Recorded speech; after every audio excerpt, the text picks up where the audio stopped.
place. Welcome. Hey everyone, welcome to the Magic on Main Street podcast. I'm Sean. I'm Tabitha. And I'm Kenzie. Over the past few years, our little family has lived the Disneyland lifestyle. As an ex-cast member, Magic key holders, and Disney Vacation Club members, we've been surrounding our lives with Disney. We'll be your one-stop shop for Disneyland and Walt Disney World history and trivia, and all the insider information you could ever ask for on merchandise, food, shows, attractions, and everything else you should know about the parks. And don't forget the hidden Mickeys. Our goal is to bring a little magic to your ears each week by sharing our Disney journey with you. This is Magic on Main Street.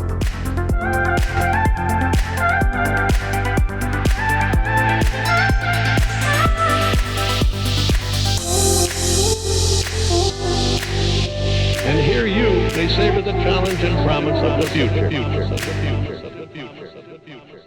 Yo, welcome to the show, everybody.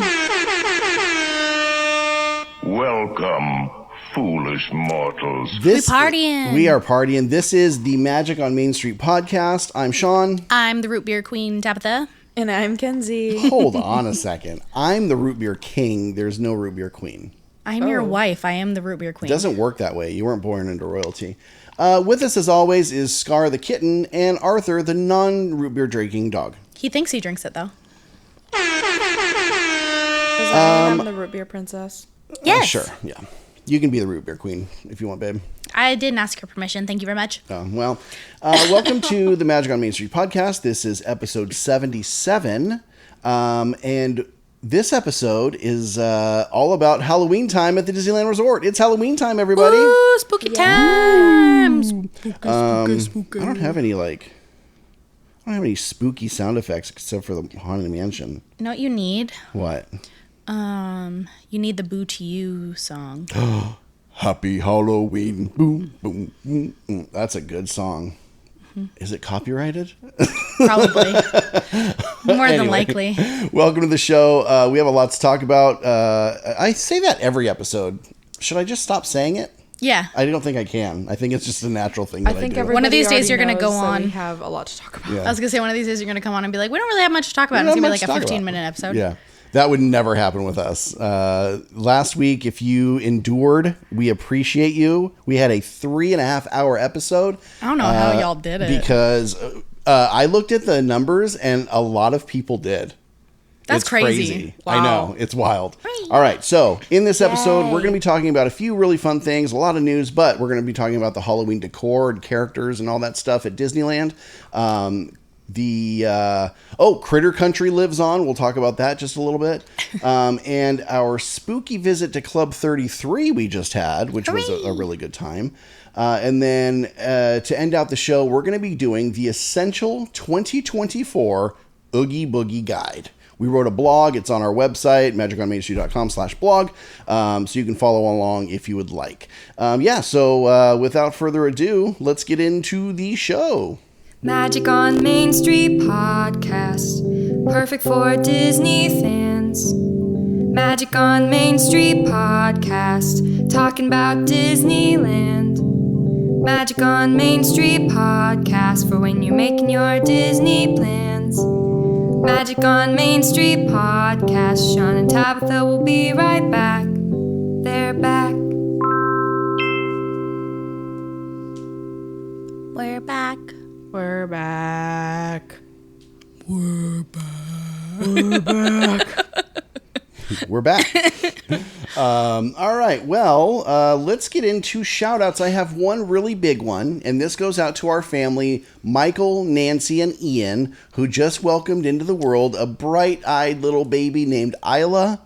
She's the most beautiful thing. She's so perfect. Cute. She's great. Oh, I love her so much. Yeah. So, congrats, guys. That's really cool. She's so beautiful.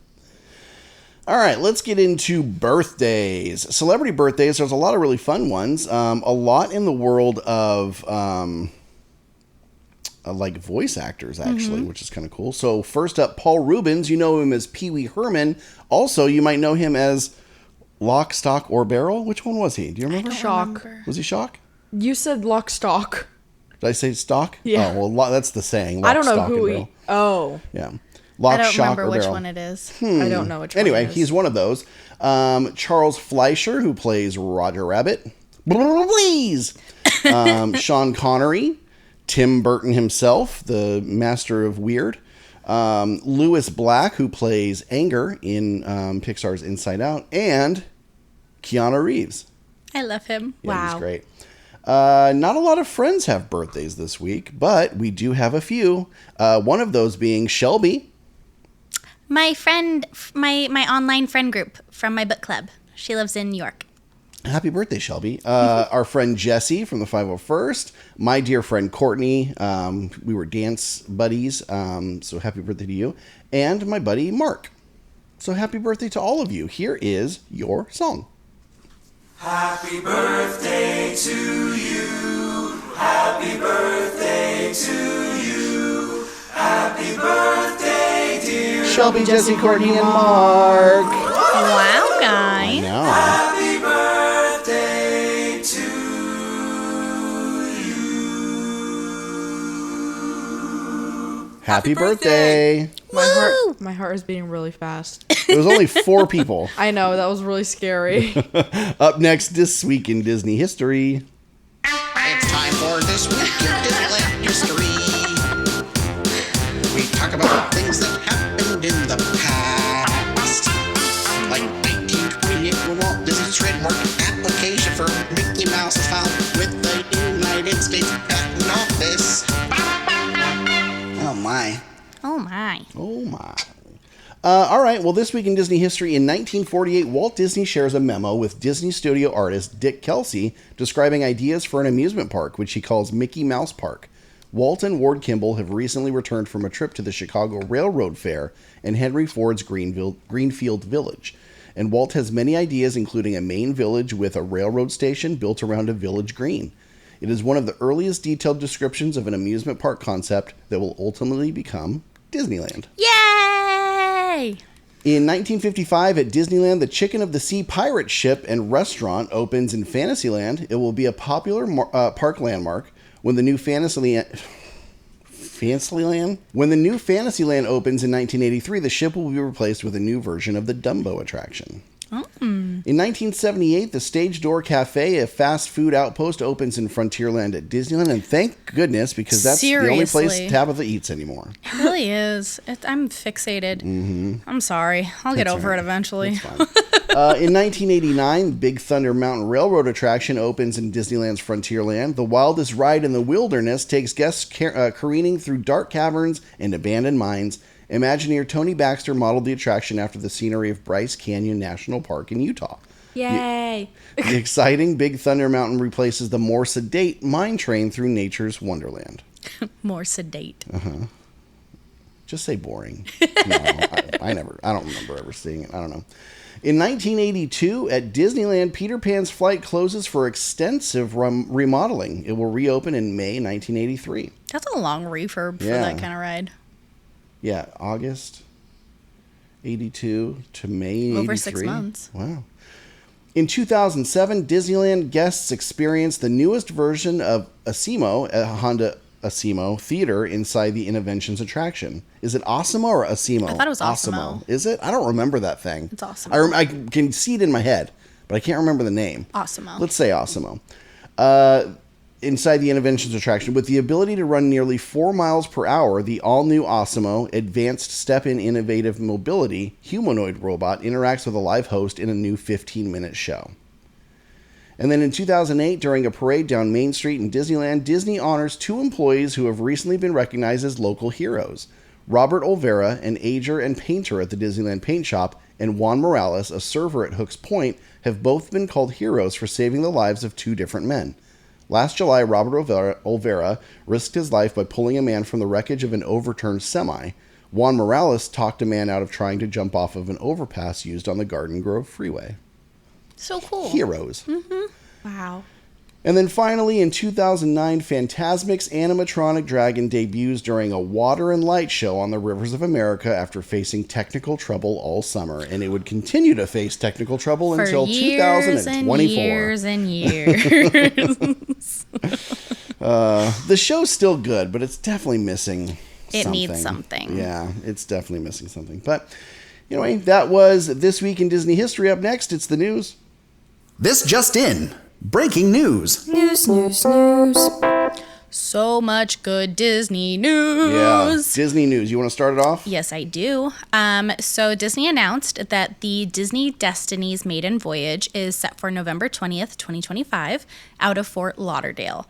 2025 itineraries will be available to book beginning September 12th. Every sailing will include a stop at both Disney's Castaway Cay and Disney's Lookout Cay. So if you're looking to see both of Disney's private islands, the Disney Destiny is the one for you. And I've actually already decided that will be our next ship because it has something for all of us. Oh, like what? It has the Lion King Pride Lands Yes. restaurant. It's going to have the Haunted Mansion Parlor. Mm-hmm. And it's going to have Cask and Cannon, the pirate pub. Very cool. And the 1923 restaurant that is the Walt Disney, like Marceline style restaurant. Very cool. That's exciting. That's really exciting. I'm super Surprised excited it's about not booked already. it. Because it can't be. It's not. That's right. It hasn't started. It starts on the 12th. And then some new features at the new Island Tower at Disney's Polynesian Villas, which are planned for opening December 17th of this year. They will have the Wailulu Bar and Grill, which will feature indoor and outdoor seating and bar space, which will be overlooking Cinderella's castle. Moana's Voyage, a new splash area featuring a life-size statue of Moana and her iconic canoe, and the Cove Pool. And there will also be 4 tropical terrace gardens. Each terrace will feature vibrant artwork, lush foliage, and uniquely themed seating areas. Each terrace will offer picturesque views of Disney's Oak Trail and Magnolia golf courses or Seven Seas Lagoon, making it a spectacular place for the Magic Kingdom fireworks. That's cool. Mm-hmm. That sounds awesome. Yeah, the artist renderings that they have of them out on the Disney Parks blog, I think is where it was. Beautiful. Love them so much. I can't wait to see everything. Awesome. News for all of the Marvel fans in the world. Deadpool will be joining Disney Cruise Line as part of Avengers stunt show on Disney Adventure. These ships are going to be amazing. Yeah. I can't wait. I know. It's pretty cool. All right, let's talk about Disneyland now. We've got a bunch of closures, but then also some reopenings. So Space Mountain is going to be reopening on the 5th of September. Indiana Jones is going to be closed from the 9th through the 13th. Pirate's Lair will be closed the 16th through the 18th. The sailing ship Columbia will be closed the 23rd through the 26th. It's a Small World and Jungle Cruise will be going down on the 16th, to be determined when they come back up. And then into October... Dumbo is going to be closing on the 1st of October, and no idea when that comes back up. But then Animation Academy has been closed for a while. That's opening up this week, so you'll see that open on the 29th. World of Color will be shutting down their one show on the 9th of September, and not sure when that's coming back. If you saw our announcement on Instagram, the Red Car Trolley is going to be ceasing operations early in 2025. They're removing the barn backstage for the Avengers Campus construction. So not a word yet on whether or not it will return, but I'm pretty hopeful because I think that there's plenty of room back there to put another barn. They just need to relocate it. Mm-hmm. So I don't think they would get rid of it. A lot of people are saying, oh, it's never coming back, and they're freaking out. I wouldn't panic until there's a reason to. People are losing their minds online. Well, when I posted it, it had like 40,000 views. That's people wild. are like insane. upset about this. I know. Also, something that is going to be reopened is, or actually it's reopening like now. Winnie the Pooh is open along with Pooh Corner. Not much of a change here. They just put in a little barrier here. Nothing major. Still pretty much the same entrance.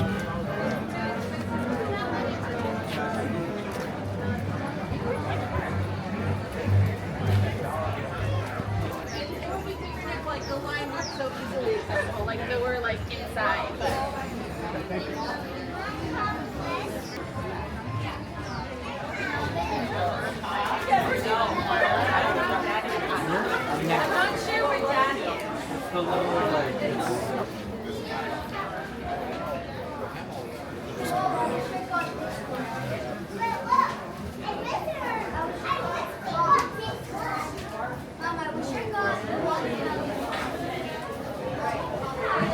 There's lots of tarps up around the storefront. So it's not pretty, but it's open. So essentially this is where Briar Patch was. It's completely blocked off still, so didn't expect that to be open. But yeah, Critter Country is, for all intents and purposes, still alive for now. So it's going to change its name once Tiana's Bayou Adventure opens in November, but for now it's still Critter Country. And then with the reopening, guests are going to be able to try a new blue honey pot apple. It looks really cute. It looks really cute. Yeah, so check that out at Pooh Corner. Also another reopening. The Davy Crockett Explorer canoes are back in operation, and the walkway from New Orleans Square Haunted Mansion to Galaxy's Edge, Batu, that's all opened up again too. Had to stop for a second for a little bit of Rivers of America appreciation. It's my beloved canoes, the Mark Twain. Always a good day on the river.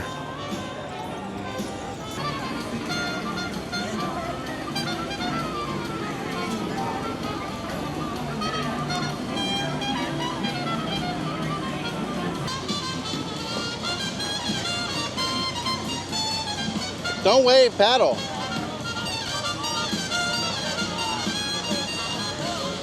Got my canoe hat on, so I definitely had to check out the canoes. The new Peter Pan scene that was debuted at Walt Disney World is coming to Disneyland Resort. I don't think there's a date on that. We don't know yet. As of We don't yet. know when. But they put it in like overnight in It was fast. Florida. It was like fast. it was super quick. So I don't see. Did you see it? Yeah, I did. Did you see it, Kenzie? No. So they basically they added. So there's a scene where it's two natives sitting on a cliffside and they're basically banging on a drum, and it makes them look not great. So in order to be a little bit more sensitive to cultures, which I'm 100% for, especially living in California where we're surrounded by a lot of Native Native American tribes. land Yeah. and tribes, Yeah. and especially for I would say for us, we learned a lot about the culture working where we did living where we did. And for we as long have as we some did. dear friends that we consider family that live on an Indian reservation. So I'm glad that they're bringing some sensitivity to that. So basically what they did is they changed those characters, and now it's a little bit more lifelike looking natives, and they added some movement. There's like a traditional dance that one of them is doing. It's pretty cool. It's actually really nice, and I think It's Tiger Lily doing it, isn't it? It is Tiger Lily. I think they did a really good job and were respectful. Yeah, they kept the essence of the movie without like. I hate to use this word because it's such a negative word for so many people, without like making Peter Pan woke. Yeah. Yeah. I'm sure there's going to be some hurt feelings by the people that don't believe in sensitivity and Whatever. anyway. So that scene I'm assuming that scene will come to Disneyland as well. But it's cool. It brought it made them look, more realistic and more, accurate. And it also brought some really cool movement to that area. Yeah. So pretty cool. I like it. Yeah. Disney. So we didn't talk about this, did we? No. So there was a terrible tragedy that happened at Walt Disney World at the restaurant Raglan Road. It's the Irish themed bar and restaurant there. Allegedly, this is what happened. A woman had asked for her meal to be free of nuts and dairy. When they asked, do you have any allergies? She said, yes, I'm allergic to nuts and dairy. They had said that they had removed any allergens from her food. Later that evening, she passed away of anaphylactic reasons because of the allergens in her food. There was traces of that in her stomach. So the husband of the woman took this to a lawyer and said he wanted to file a wrongful death suit against Raglan Road and Disney, since Raglan Road sits on Disney's property.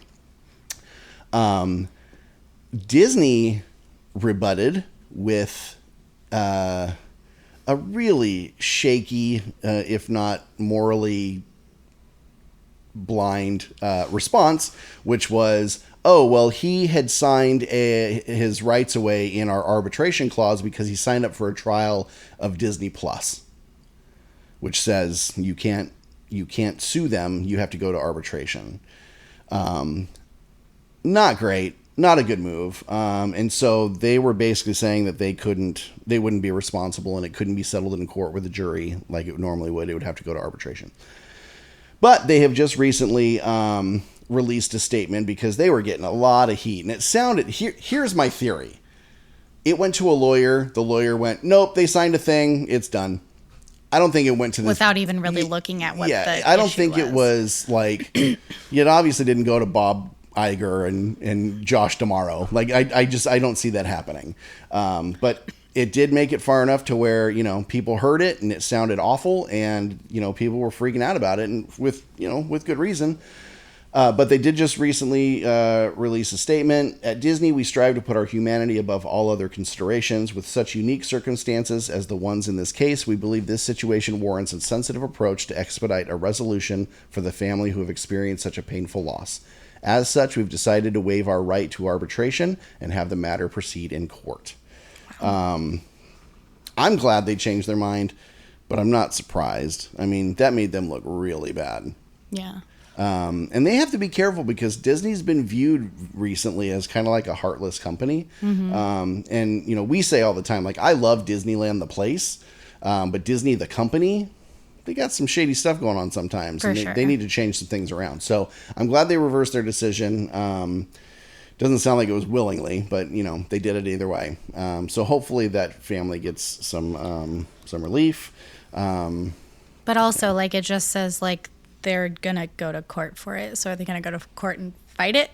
Like, are they going to be giving the family, like, something? Well, so I read up on this a lot because it was everywhere. Mm-hmm. And I had a strong opinion on it.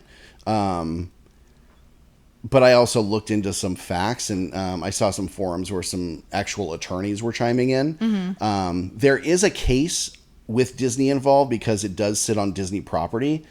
But unless they can prove that Disney had a hand in the ultimate like preparation of the food, which would be like lack of training or whatever, I think Disney does a good job. From what I know, Disney does a good job of like training their restaurants on property, whether it's their restaurant or a third party. Like you have to ask about allergies. Like you have to treat that with care. So it would have to be proven that Disney was neglectful in that training. Yeah, and I don't think that would be even possible. I could be wrong, but like anytime I've ever gone to Disneyland with somebody who has an allergy, like we can't even proceed with our meal until the chef him or herself comes out and speaks to that person who has that allergy. So I don't see them like being able to be like, oh, you didn't train them, because like it doesn't matter if it's quick service or sit down. Like I have had a chef come out and speak to that person. So But at the same time, the guy's asking for $50,000. Just give it to him. Give him the $50,000. You have it. You've got it. Just give it to him. He's honestly probably just looking for help for the funeral because that's a very big last minute expense. But now to argue with myself with saying that, if they settle with this guy, then they set a precedent that everybody that is on Disney property, whether or not it's their restaurant or not, can go after Disney for, so it's just, it's messy. It stinks. I'm glad I'm not a lawyer. Yeah. But also, I'm going to say this, and this is not to be insensitive in any way. This is more of like, be careful, I guess. Like if I or either of you had an allergy that could cause, death, mm-hmm. I wouldn't trust some stranger at a restaurant with your lives. Mm-mm. So in my eyes, there has to be some personal liability. Like if you have a dangerous enough allergy, like you have to do more to protect yourself. Like don't trust some stranger, because a lot of the times it's just like an 18 to 22-year-old person that's just doing their job. Like they're just going through the numbers. That's it. I actually had a coworker who she had such like severe like allergies, not to like that extent, but like enough to where like it would physically be uncomfortable for her, that she would either bring her own food if we would do like potluck things, or she would eat before if we were like going out somewhere, and she would just stick with like having like a beverage or something because she was like, it's not worth it. Yeah, and like definitely not trying. I mean, good God, I'm not trying to victim blame at all. I'm just saying, like, if you have that serious of an allergy, like take care of yourself. Yeah, because it's scary. Yeah, it is scary. It is scary. Yeah, because like you said, it's a 19-year-old line cook back there that's just like another day of work. Yeah, so don't trust anybody with your food but your own family. You know, like do whatever you have to do to you know, make sure it's not in there. I don't know. There's definitely steps that can be taken on both sides, but protect yourselves as much as you can, because I wouldn't trust some rando. All right. Sorry to be a bummer on that one, but it needs to be talked about. What else? I've been seeing videos like crazy the past week. Multiple videos on multiple days. They've got the first riders on Tiana's Bayou Adventure at Disneyland. They're actively testing it with people. Yay! How's the song go, Kenzie? What song? I'm almost there. Almost there. All right. What song? I'm almost there. I don't know. I was thinking like going down the bayou. Either of those work. Yeah. I don't know. Either of those work. Oh my gosh. All right. What's next? Good news for anybody that's booking a Disneyland Resort vacation package at select Good Neighbor hotels. You can now add Anaheim Regional Transportation, it goes by ART, to your package. The service Good old ART. Yeah, the service can be added to your package by calling the contact center directly. And unfortunately, it's not available to book online. But with this added to your vacation package, you can take advantage of convenient and reliable transportation between select Anaheim and Garden Grove Good Neighbor hotels to the Disneyland Resort. Right using on. ART. Yeah. That's convenient because not every hotel has their own hotel shuttle. So being able to book a little bit further out and save some money and then add the ART transportation on is a solid option, because then you're not dying when you walk all the way back to your hotel at night. Absolutely. The Hungry Bear Barbecue Jamboree sign is up. Sean's going to lose his mind. I can't wait. I'm still saying I'm doing my, I'm going to go to order it all. And I'm going to do my mukbang video. Mukbang. Yeah, they've got all kinds of good stuff. But the sign is super cute. Check it out. It's got like a cute bear reaching for a beehive. Says Hungry Bear Barbecue Jamboree. It's really cute. I'm excited. Yeah, really excited. There is a rumor that Disneyland Resort is introducing Lightning Lane Premier Pass. Yeah, so what this would probably be, this is the theory. It's a rumor, and the rumor came from there's an account on Twitter called Theme Park IQ, and he does he has some like, he's a smarty guy. He does some like websites where he like finds reservations and stuff like that. But he also scours the code on the Disneyland app, and he found an image that said Lightning Lane Premier Pass. And so the theory is this would be similar to what Walt Disney World is doing, where you can book your Lightning Lanes ahead of time. So it'd be a paid service for ahead of time. Okay. Yeah, so we'll see how that turns out. Yeah. Meh. That'd be cool.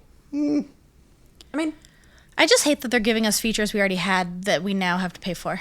Yeah. And acting like it's like brand new things. Like, look at this thing that we came up with. Yeah, that's what you had before, but it was free. Yeah. So we'll see what happens. All right, those looking to book their trip to the happiest place on Earth in 2025 will be available to do so starting now. Email Tabitha. Tabitha at magiconmainstreet.com or friends at magiconmainstreet.com. Eventually, I'll have a page on our website. It's up, by the way. Since when? Did you do it yesterday? Uh-huh. Because you're already in there making changes? Yep. So magiconmainstreet.com/travel. There's going to be a contact form on there for you to enter your information, including the dates, where you want to go, and then any comments you want to leave for Tabitha, and she can get you booked through Travel and Tabs. We're going to Not affiliated with Magic on Main Street podcast. No, I'm me, by myself. Yeah. Cheese.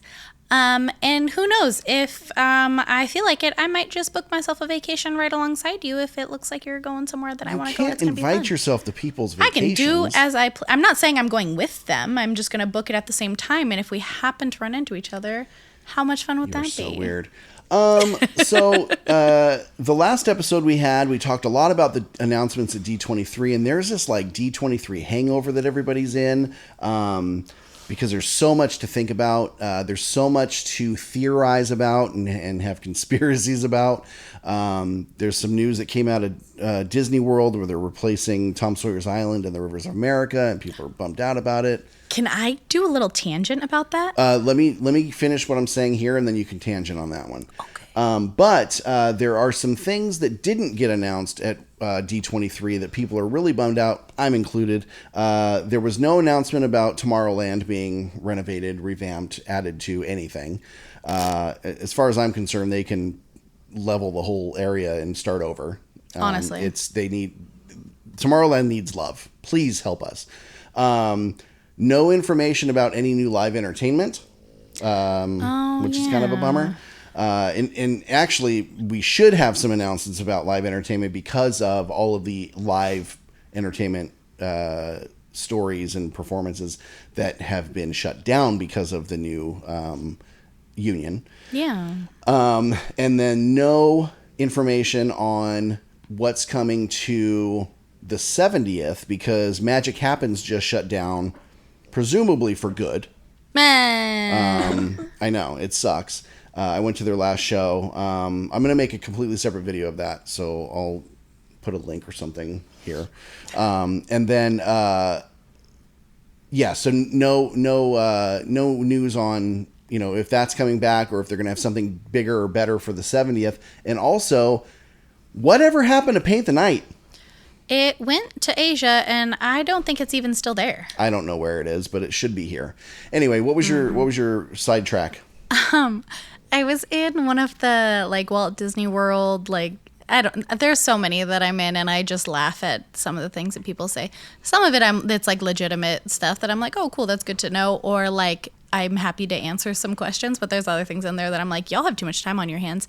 And one of those things was they were looking up the requirements in the state of Florida to make something a historic landmark so that they couldn't get rid of it. Yeah. I was like, come on. It's only been there since 72-1. Come on. 2-1. Yeah. Well, I was trying to remember which park I was talking about. And it was Magic Kingdom. So 71. Come on. Yeah, it's wild what people will write petitions for. It's fun to actually just go on every once in a while and literally Google Disney petition. I saw one to fire Josh D'Amaro because after COVID they didn't have as many snacks in the park. Oh, okay. Yeah. So it's kind of fun to actually look up these Disney petitions. Change.org. Yeah. But also one more thing I wanted to talk about when it comes to D23. I have a prediction theory. I don't know what it is. Okay. But with the news coming up about the red car trolley not being in operation during the construction of Avengers Campus, I have a theory. This park, Disney California Adventure Park, is losing so much of the California. There's really not anything There's left. not much California. Mm-hmm. So, Buena Vista Street, Carthay Circle, Grizzly Peak, which Condor Flats doesn't exist anymore. That's all Grizzly Peak now, right? Yeah. Yeah. So, And Hollywoodland, Well, which I think would go away. No, we're saying what's actively there right now. So right now, Hollywoodland, Carthay Circle, with Buena Vista Street and, the Grizzly Peak area, that's the only like California adventure. So if they shut down more of the California themed areas like Hollywoodland, which a lot of people are assuming Hollywoodland's going to go away for the Avengers Campus remodel or renovation and addition, it's going to be less California. So I have a prediction that they will actually rename the park, which I think would be so smart as a marketing move to be like, come check out the Avengers, Avatar, Coco the Ride, Pixar Pier at the new Walt Disney Studio Park in California, or Walt Disney Studios California Park. Michael Eisner's going to get on the phone immediately to Bob Iger, like, why are you stealing my ideas from the past? Yeah. So I don't know. That's my prediction. And I think it's more of a want than a prediction. I hope they do, because it's not California Adventure anymore. Yeah, it doesn't really make a whole lot of sense anymore. Well, it really hasn't since they changed everything to Pixar Pier. Yeah. That was the last like Big major California area. And now, so you have... Well, especially with it being San Francisco now, too, because it's not the wharf anymore. Right. So you have Pixar Pier, San Francisco Square, Cars Land, Avengers Campus, and now we're getting a new Avatar Land. Like, it's hardly California. Yeah. So I hope they do that. That would be really cool. But the last bit of news that we want to talk, it's not a bit, it's a lot. A lot of news that we want to talk about at Disneyland is Halloween time is here. Hooray! All of the decor is here. Pumpkin Mickeys on Main Street. Pumpkin characters on the top of the entrance area at Disneyland. There's all kinds of banners everywhere and bats. And favorite part of the decor this year, just as of recently, is all of the different themed pumpkins in the windows of all the different shops. Yeah, really cool. I love that. I got videos of those going up and down Main Street. It's just, it's awesome. Yeah, really cool. Yeah, so all kinds of good stuff. Frontierland has the Halloween tree again.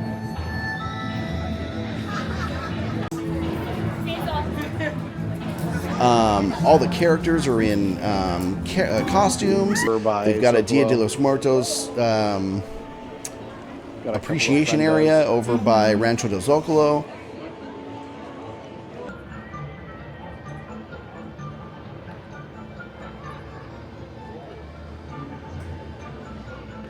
The Headless Horseman is out in the fountain area of DCA. Carthay Circle's all dressed up. And my ultimate favorite, Cars Land. It's so cute. It's so good. They do such a good job over there. They have a new lighting ceremony they're not new, but they do a special Halloween lighting ceremony, which is really fun. So absolutely check that out. We're going to talk a little bit more about some of the food and some of the merch for Halloween, and then also some stuff that we saw at Club 33. So Halloween time is here, even though it's August. I was sweating in my Halloween gear the other night. Tabitha and I went matchy-matchy tonight, and we wore our new Halloween sweaters. Bam, bam, bam, bam, bam. Look at all these guys. But guess what? It's still August, and I'm sweating. It is. But we look good. 69 degrees. It's so I'm sweating. It's hot in these things. It's fine. I have jeans on. But they look cool. And I have my Crocs. Yeah. And I have my couple seasons ago Halloween ears. They look great. Yeah. So yeah, it's here. Well, that was all of the news we have for the week. Up next, it's merch. Let's talk about merch. Let's talk about a bunch of cool stuff. Let's talk about merch. Hooray! Huzzah! Merchandise. So I broke it up a little bit this week. I wanted to go through the upcoming announcements that they have for DisneyStore.com. And then we'll move into some in-park stuff. Good stuff. But don't forget about all our Disney stuff on Amazon, magiconmainstreet.com/Amazon. Oh, yeah. I always forget that you update the list. Yes. For a while, somebody... Including, I know, I have a lot to do, including a 2-for-1 deal on fuel rods. That's going to be on there too. Yeah. Wow. And they have new fuel rods in the park, so you can exchange those for the newer model if you get the Which old I one. like. It's the way they made the cords and the attachments and everything. It's a lot smaller. It's easier to handle, so I like it. And a lot. they last a little bit longer. Okay, so coming to Disney Store, they have some announcements out on their coming soon page. There is a new Dooney and Bert coming out for the Three Caballeros. Nice. That'll be released on September 2nd. There's going to be a new Minnie Mouse Spiderweb Bobble Bar headband that is coming out also on September 2nd. It's really cute. The preview picture that they have on the website, we'll throw it up on here too. So cute. I love it. Normally I'm not a big fan of any of like the Bobble Bar accessories that come out because they just they're very loud, I guess is a good way of putting it. I love this one. It's super, super cute. There's a new Nike collection coming out on September 5th. The Mickey and Friends collection is coming out on September 9th, which I've already seen a couple of the pieces in park. They have like a cute, it looks very 90s, like a half zip sweater with the Fab Five on it. Really, really cute. I keep telling myself that I don't need it, but I really do. And then there's also some new Mickey and Minnie miniature glow pumpkins. They don't have a date for those yet. They just say coming soon, but they look like the big size pumpkins that they're selling in the park, but they're just little itty bitty. So they look like little like table size decor. Nice. Yeah. And then in Disneyland, we made a recent in-park purchase of the Mickey Light Up Popcorn Bucket. So cute. He's so cute. Look at him. Let's just show him Look off at here. him. Oh my how cute he gosh. He's so cute. I'm obsessed. He's so cute. And Oh, then I the back love him. here opens up. His little booty. It's so cute. I love it. Yeah, he's really cute. I love him. So cute, so worth it. It's a little over 30. It was like $33. So it's like not like they're cheap, but they're cute and you can use it as decor in your house. So it's not a big deal at all. Yeah. The new Nightmare Before Christmas options for the customizable headband are also out and available. You can find them at the Mad Hatter at the front of Disneyland or at Bing Bong's on the Pixar Pier. When we went on... When was that we went? Saturday night? Yeah.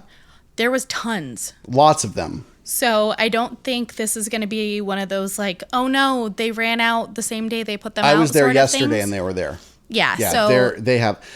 I think Disney is finally catching on that they need to make more because they can sell more. yeah. Instead of giving the profit to people who are reselling it on Exactly. eBay. Yeah. Because they are lining the pockets of resellers. But Or yeah, were. there's tons available. They have the regular characters that they had already put out, plus Jack, Sally, and Zero. So if Nightmare Before Christmas is your thing, definitely go and make a set of ears. They're affordable. They're really not crazy. So definitely go check them out. There is another in-park purchase that we made recently. Yeah. They're doing Haunted Mansion Tiki Bugs at Club 33 for all of you who are Club 33 members or have friends. So we did the Sally Slater one. It's amazing. I love it. So it's this on one side with the 33 emblem and the gargoyle, and then on the other side it's the full stretching portrait. Oh, it's amazing. Try to not get the glare in there. Yeah, it's beautiful. And it's like, if you don't use these for like a drinking mug, I mean, you'd have to use a straw for this. You can use this for like a pencil holder, a straw holder. Or it's just a statue that you place with all of your other collectibles because it's amazing. I love it so much. It's so pretty. Yeah, it's good. It's a good one. I like it. That one is $85 and comes with a drink. And a really delightful drink too. It was actually pretty good. It's very tart, Yes. but it was good. It was giving me that tinglies in my back teeth, Yeah. but it was really good. It's alcoholic, but you can order it without alcohol. And then Sean got some video of new Pandora charms that are out. There's a lot of them. Yeah. A lot of Halloween stuff, Nightmare Before Christmas stuff. There's a Dole Whip one, which is really cute. The Dole Whip is super cute. Yeah, so lots of really cool Pandora charms. I want the double-sided charm that has the pumpkin on one side and then the little ghosty on the other. Yeah, that's really cute. Favorite this year. But that's it for merch. Wow, that was quick. Yeah, well, because we went over a majority of our Halloween stuff last week. Yeah, for sure. All right, well, that is merch. Up next, it's Hidden Mickeys with the Kid. It's time for Hidden Mickey of the Week. Looking everywhere, Kenzie's here to share the Hidden Mickey of the Week. Hello. Hey, Kid. Hey. Hey. All right, so you have a pretty good one that we found not too long ago, maybe last weekend. Yeah, but actually, somebody very special found it. Who found it? Tabitha. Oh, that's right. You did find it. Oh, it's that one? Yeah. So, all right, where are we going to find this one? You are going to find this while you're entering Frontierland. That's right. Yes. So, where at as you're entering Frontierland? When you're on the bridge. Uh-huh.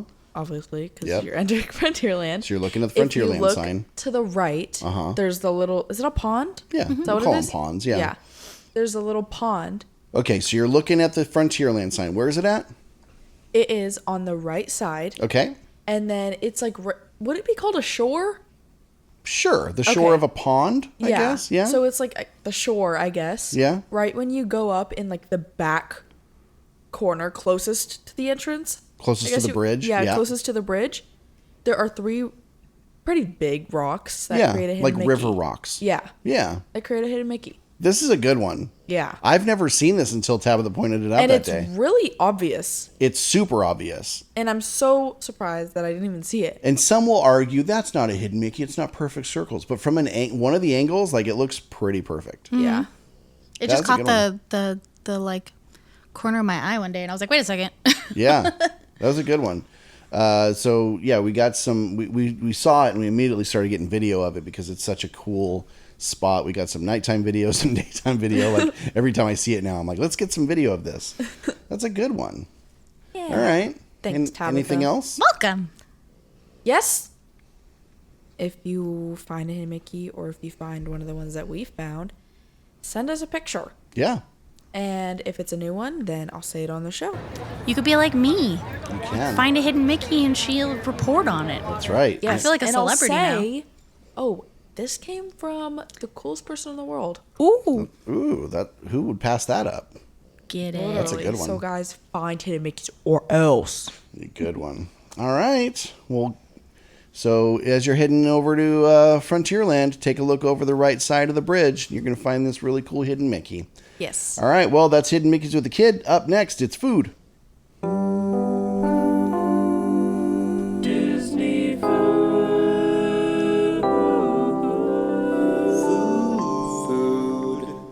There's a lot of food. So let's just jump right in. Go for it. GCH Craftsman Bar. We talk about it all the time. You guys know how much we love it, how much we love their food, their drinks, everything about it is so good. Mm-hmm. They are now serving breakfast every day of the week. So you can get a dining reservation through the Disneyland app and head over there and have a nice breakfast out by the pool. They've got fruit plate on the menu, smoked salmon bagel sandwich, an American breakfast, oatmeal, egg white omelet, a breakfast sandwich, Belgian waffle, brioche French toast, breakfast burrito, avocado toast on sourdough, and a lobster eggs Benedict. For kids options, they've got a kids American breakfast and a kids Mickey waffle. And then they have Rise and Shine cocktails. So they have a crafted Bloody Mary or Bloody Maria. They have mimosas with your choice of tangerine, mango, or raspberry juice. And they've got multiple different kinds of champagne to go with those. They have a Café Especial, which is a coffee with a Blanco tequila and Kahlua cream. And then a candied orange coffee with Grand Marnier brandy Kahlua cream and an orange twist. So lots of really good stuff on the menu for breakfast. I'm really excited to eventually try it out. Yeah, that sounds great. That all sounds really good. Yeah. Right? These, Craftsman Bar has a lot, or GCH. What am I saying? They have a great menu. I don't think we even talked about it. We went to dinner there for Kenzie's birthday. Mm-hmm. And we've habitually gone and gotten the pepperoni pizza and their baked nachos. Mm-hmm. This visit was no different. We did that same thing. They changed them both around just a little bit, but still really good. Mm-hmm. I actually preferred the nachos this way than they used to be. Okay. I didn't see a difference in any of it. Yeah, the pizza was a little bit different. I think they changed their sauce, maybe. I don't know what it was, but I just knew it was different. Yeah, or the crust for sure. Yeah, but they're still good. Craftsman is great. And then Bro, what? Something's happening right now. Is that what you're supposed to do to like get your mouth sillies out? Mm-hmm. Ghirardelli Soda Fountain is going to be adding a new witchy sundae to their menu for Halloween. The Put a Spell on You sundae will include mint chocolate chip ice cream with a chocolate waffle witch's hat. All right. Delicious. I love Ghirardelli. And I love mint chocolate chip ice cream. Yeah. Kenzie recently discovered that she likes mint chocolate chip ice cream because she finished my ice cream at Beaches and Cream, and she was like, I actually really like that. Don't spread my secrets. Sorry. Not okay. I was really happy to find that the Chili Relleno burrito was returning to studio catering, and so I got that yesterday. How was it? And boy, oh boy. Filling? It's huge and full of beans and rice. The Chili Relleno was great. Yeah, I really liked that. Here's a look at that. All right, here's my official review of this Chili Relleno burrito at Studio Catering Co. It's got a lot of rice and beans, so it's full of that, but it also has some pretty good flavor in the Chili Relleno. The cheese isn't bad. The coating on the Chili Relleno is actually not like super soggy like I thought it was going to be. Because when you guys eat Chili Rellenos? Yeah. No? I have to have them like crispy. But the chili's good, the cheese is good, the breading is good. A lot of rice and beans. It's good though. It's very tasty. It's got some good flavor. But honest rating, out of 5, I give it 4.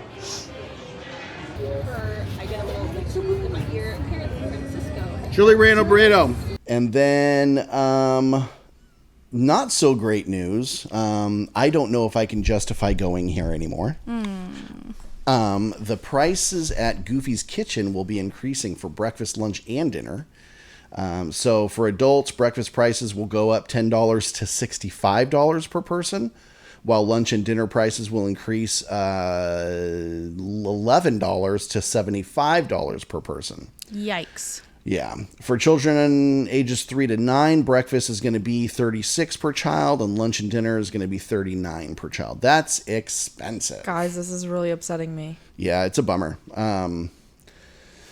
It's a bummer, but, they do have, you get to see a lot of characters, which is cool. I like their food, but I don't know if I can justify. If I'm going to spend $75 a person, I'm going to go somewhere not a kids buffet, because at the end of the day, it's kind of a kids buffet.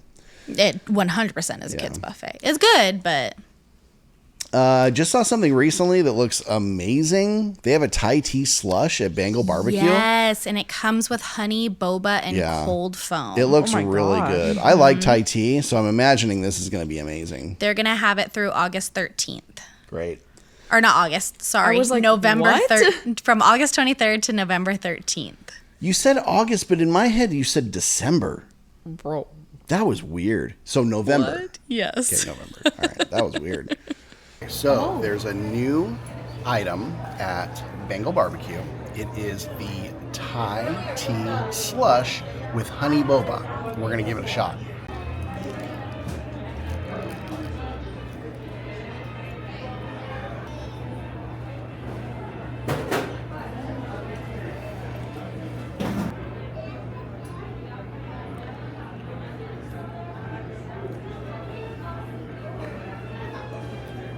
It's really good. I love That's tasty. I love it. The Thai tea is like, it's Thai tea, and I don't like boba, but it's got a good flavor. It's a honey boba. Yeah, it's really good. It's really sweet. So, Thai tea slush Yeah. 5 out of 5. from Bengal Barbecue, 5 out of 5. That's a slush? Oh.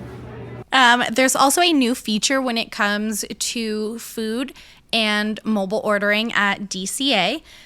You can now mobile order at the popcorn cart over in the Grizzly Peak area, the popcorn cart that's right next to Soarin', like across from the bathrooms. That's the only one as of right now that you can mobile order at, but it's a start, and it might help with getting like popcorn buckets that are like really in high demand. Yeah. They're all in high demand, every single one of them, and it seems like they're doing a better job of letting everybody get one. So that's pretty cool. I hope they bring that to more.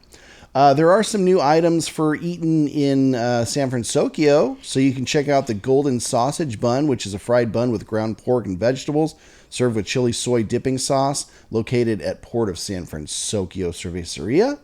They also have a Golden Bao Bun, which is a fried bun with ground pork and vegetables, served with sweet mayo, furikake, and green onions, and you can get that at Lucky Fortune Cookery. They both look really good. They look great. I want to try both of them. Yeah. But they look good. They look great. It kind of looks like the gyoza bun, but fried. Just deep fried, which that might actually make it a little bit better. Yeah, I hope they're great. I want to try it. I didn't love the gyoza bun, but I don't know. You can't all be good. Yeah. And people did enjoy that, so who am I? You know? Exactly. Oh. Well, with Halloween being here and it being spooky time, that also means pumpkin flavor everything is back. Hooray! Yeah, but also Starbucks has apple spice. They have delightful. Apple spice drizzle.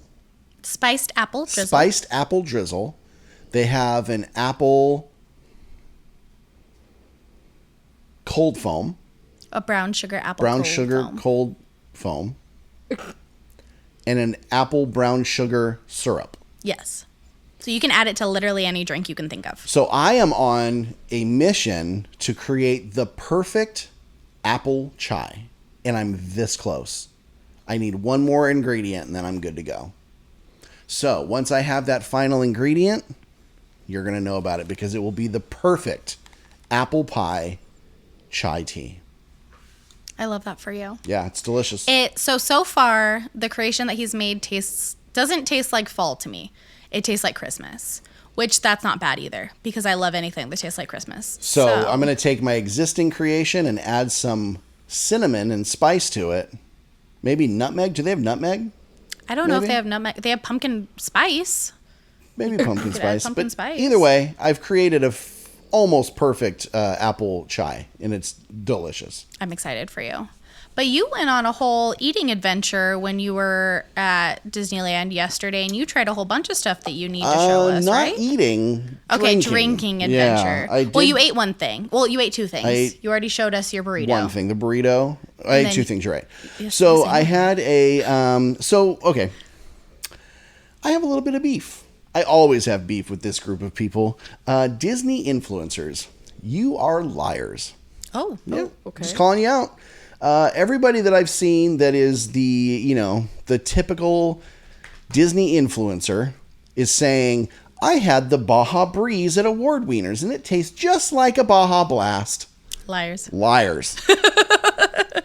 It does not taste like Baja Blast. What does it taste like? It's good, but it doesn't taste like Baja Blast by any means. It might be a similar color, but that's about it. What is this thing called? A Baja Blast. No, it's not. It's called a Baja. Baja something? The thing is if they hadn't promised Baja like that, it's a fine something. It's good. It's not bad, but when you have the expectation It's not bad, of Mountain Dew, but it's definitely not Baja Blast. That's why, like, That's what everybody's saying it is, then it's wrong. For sure, like, Like. So, okay, so there's all these people that do this thing where they have a camera in their hand and they talk to it and they, oh, it tastes just like Baja Blast. You should go try it. It's at Award Wieners and DCA. See, I'm on some. It's just like Baja Blast. It's not. They're saying that to get views. It's not.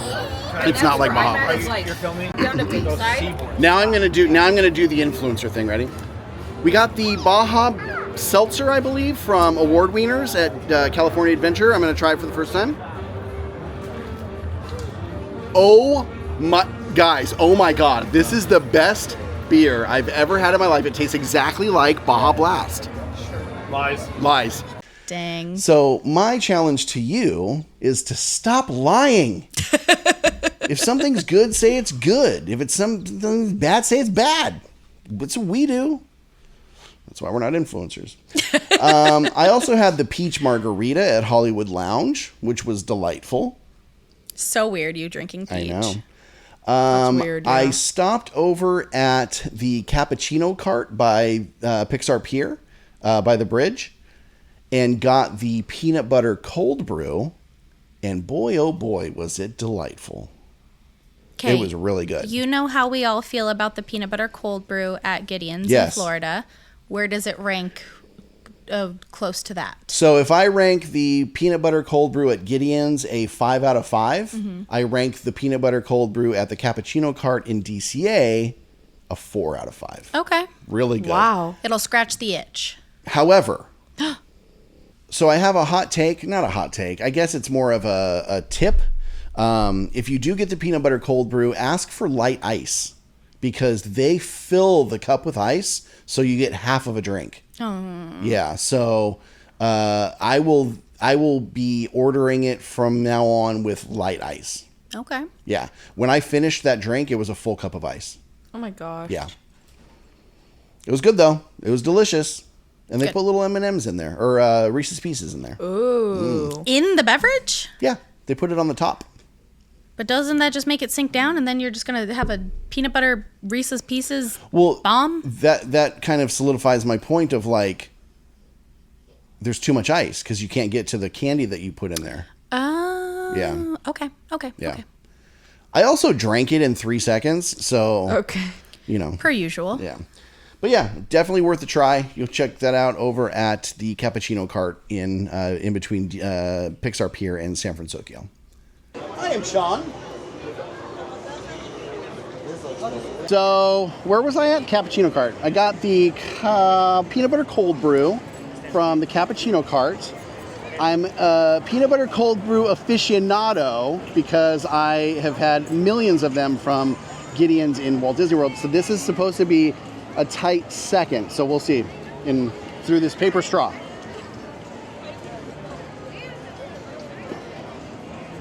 Guys, it's good. It's good. And you haven't even stirred the I haven't even stirred it up. It's just straight up yeah. On a scale of 5, 5's good. I give it a 4.839. Try it out. Tried was our buddy Vinny and I went over and grabbed a pumpkin spice churro at Willie's Churro Cart right at the entrance of Grizzly Peak, Condor Flats area. It was actually really good. And I usually don't go for specialty churros, so I would definitely give this a 5 out of 5. Wow. Yeah. So that says a lot coming from me. Yeah. Okay. We're here at DCA. I'm with my dear friend, Vinny. You know Vinny from Trash Cans Disneyland. So we're on a trash can currently. That's what's holding this up. But we got the pumpkin spice churro. And so it's like, what, pumpkin drizzle and some... spice churro with cream cheese drizzle and graham cracker cereal. All right. Well, I'll take the small one since you bought it. All right. And we're going to try this out and see what it's like.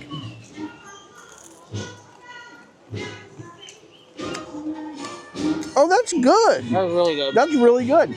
So, I've always been like the kind of person that's like, I don't need specialty churros because if it's not better than a regular churro, I don't care to have it. Yeah. This is actually really good. This is up there with the regular churro. Oh, yeah. Not too sweet, not too pumpkin-y. And I love pumpkin, but it's not overwhelming. Yeah. This is good. This is really good. Cheers. Cheers. I'm glad we did that. All right. Well, that was a lot of food. A lot of food. Mm-hmm. Up next, it's events and entertainment. Entertainment, events, entertainment and events, entertainment, events, entertainment and events, entertainment, events, entertainment and events, entertainment and events, here we go, oh yeah! There's a lot of fun news coming out of the world of Disney properties and gaming. Yes? Yes. Fortnite, which is something that our family plays together. Yes. Which I'm waiting for us to wrap up so I can play. We play a lot. We fight a lot about it. We come together as a team over it. So, good and bad. Uh-huh. I fight about it. I was going to say, really weird. Me and Kenzie never fight about it. I get that was last season. This season, though, is Fortnite Absolute Doom, so it's very, very Marvel heavy. Mm-hmm. So the main villain of the season is Dr. Doom. They've got Mysterio. They've got Emma Frost. They've got I don't know who she is still. Who, Emma Frost? Yeah. I don't really know much about her either. But they've got a lot of things that have to do with War Machine, which was like Iron Man's friend, partner. They have a lot to do with Captain America. They've got a bunch of different characters that they introduced. So they have Deadpool, they've got Green, they've got Captain America, new and old. They've got the Fortnite like hero Jonesy has a Captain America outfit. They've got a Black Panther Shuri costume. It's just really cool. Like I've really been enjoying this season. We are a family of gamers now over the past maybe like 7 or 8 months. Yeah. And so this was really cool for us because the last season we were not a big fan of. It was really hard to play. They introduced some car things and it was just a lot. I didn't like it. This time the hardest part is going to be learning how to fly and shoot at the same time because they have a War Machine jetpack.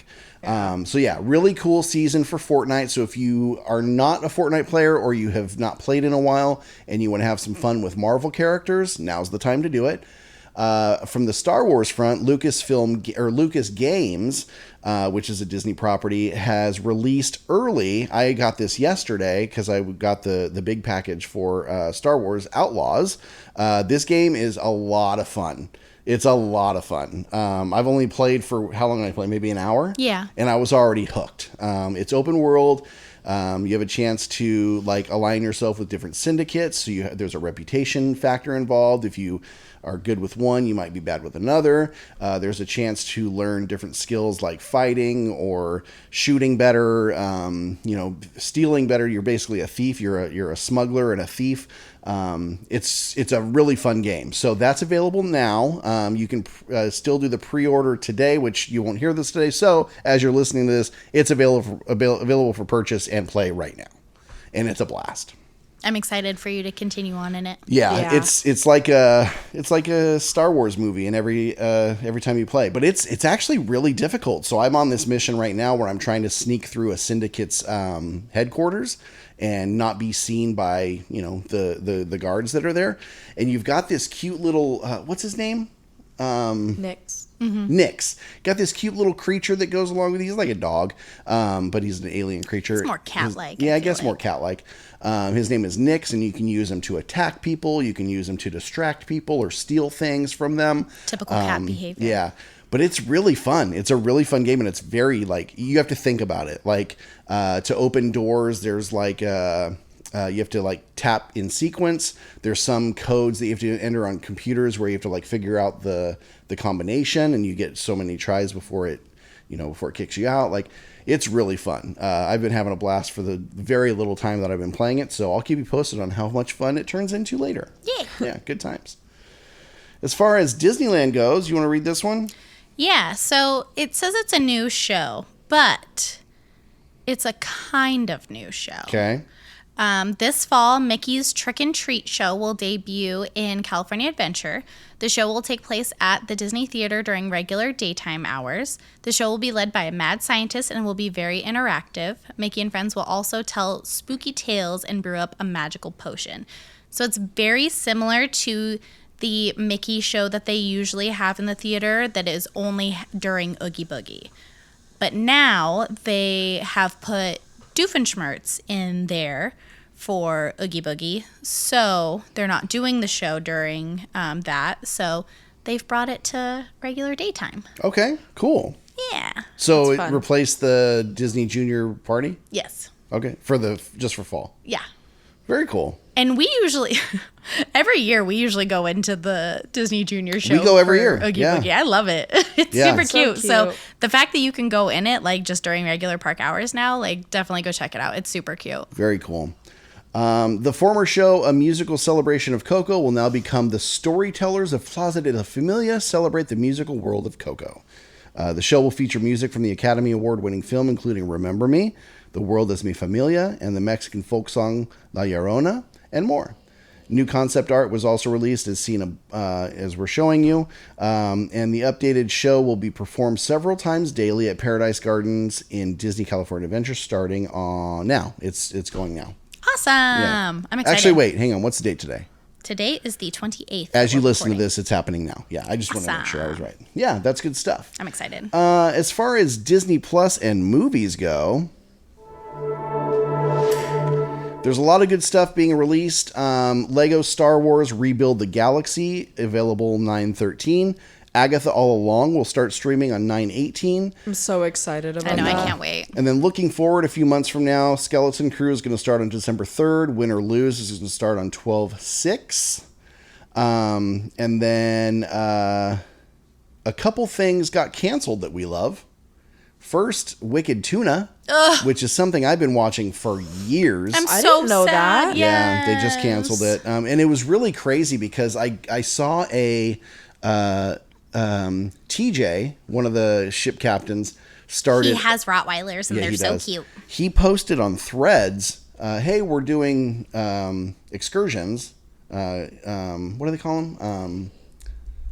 What do they call them? Excursions. Excursions, but they... Fishing excursions. Anyway, he had posted on Threads that they were doing them, and then Marciano posted that also on Threads. They both joined at that time to post those threads, and then I got the notification Wicked Tuna has been canceled, and I was like, "Oh no, they're struggling now. Like they're trying to find money, income. Yeah, kind of a bummer. Yeah, they made good money on that show though, so hopefully they banked some of it to.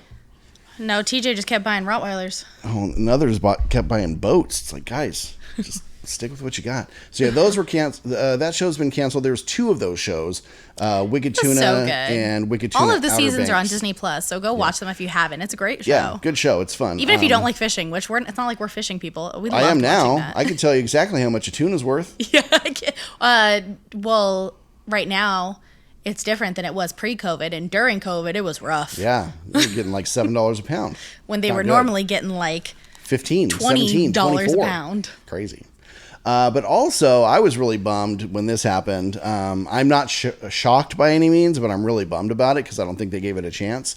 The Acolyte's been canceled after the first season. I'm just shocked that they announced it so soon after the first season ended. I'm shocked that they announced it so soon after they made such a big deal of it at D23.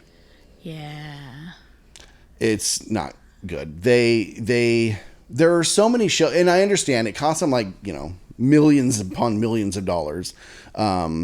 And that's not normal for a lot of TV shows. But like, there's so many TV shows that became good after the first season. The Office, one of the most popular shows of all time, became popular after the first season. Like their first season was not great. The first season is not good. The first season is weird. Yeah, there's just, I don't know. I don't think they gave it a chance, and there was so much more storytelling they could have done, and they just, they biffed it. It sucks. But they gave in to the fanboys that trashed it. Yeah.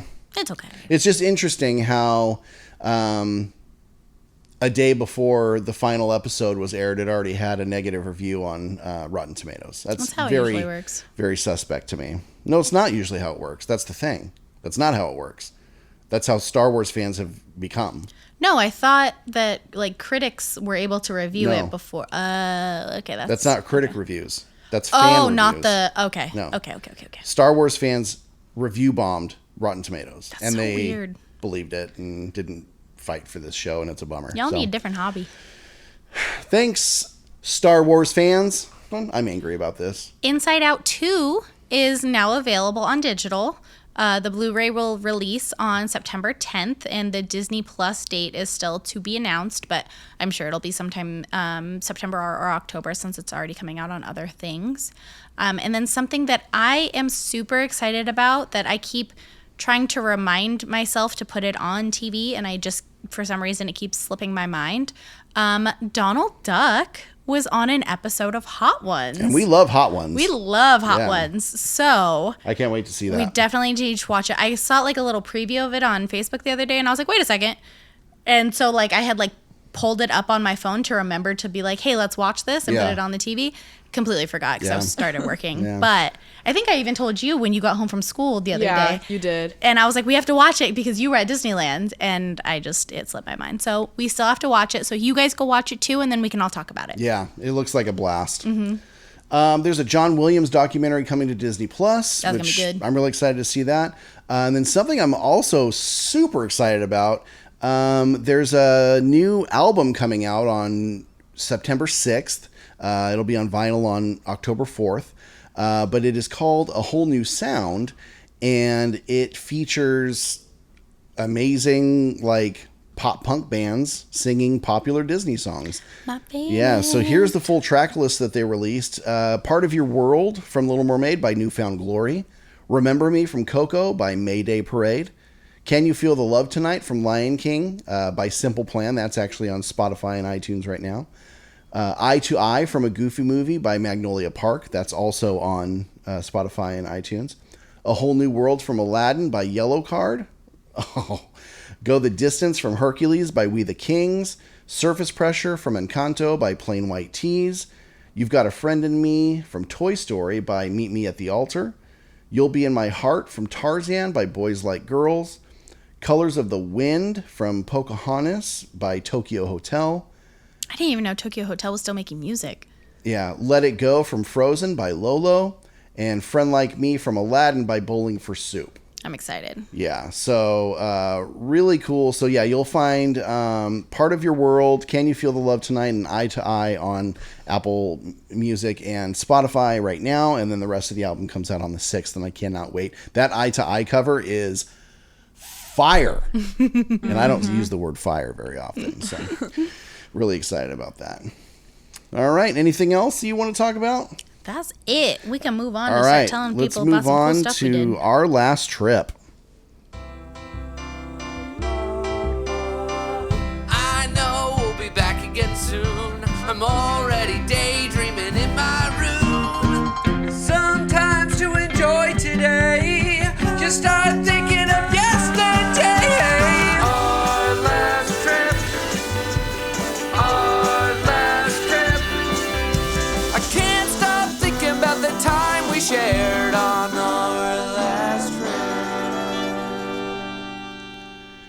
Well, we already told you about our awesome Mickey popcorn bucket, and we're so excited about this little guy. He's so cute. I love him. But I actually went in for a Magic Happens farewell. I was going to say, most of these last trip details are going to be some solo Sean trips. Yeah, I did a lot of solo trips just because. I have a lot of work going on right now. Well, also, we got a new camera and new microphones for the park.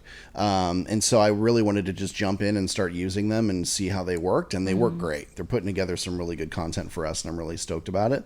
So I went in for a Magic Happens farewell. I saw the parade the day before they closed, and it was sad. It was really a bummer because I don't know if they're coming back. So did that. Went and checked out the new walkway from Mansion to Galaxy's Edge. It looked great. While I was walking through, I ran into Vi Marati. She was looking at flowers, and she was like pointing out different flowers. And she was super nice. But then I saw Chewie and Rey hiding from the First Order, so I decided to go do a little bit of recon, and I went over to see what the First Order was up to. And they were actually hanging out with Kylo Ren, who pulled me out of the audience because I was recording, and he did not like that. Ooh. I got in trouble. Why are they fake? They're not fake. What are you doing with that? Sending data to the Resistance. Track that data pad. Understood. Understood, sir. I've lost connection with my comm link. Uh-oh. You want to plug in? There's an encryption matrix, sir. Handle it, trooper. Yes, sir. All right, then. And bring them here. But he won't like it. As you were, citizen. No, I want them here. Come on. You must be important. Supreme Leader wants to see you.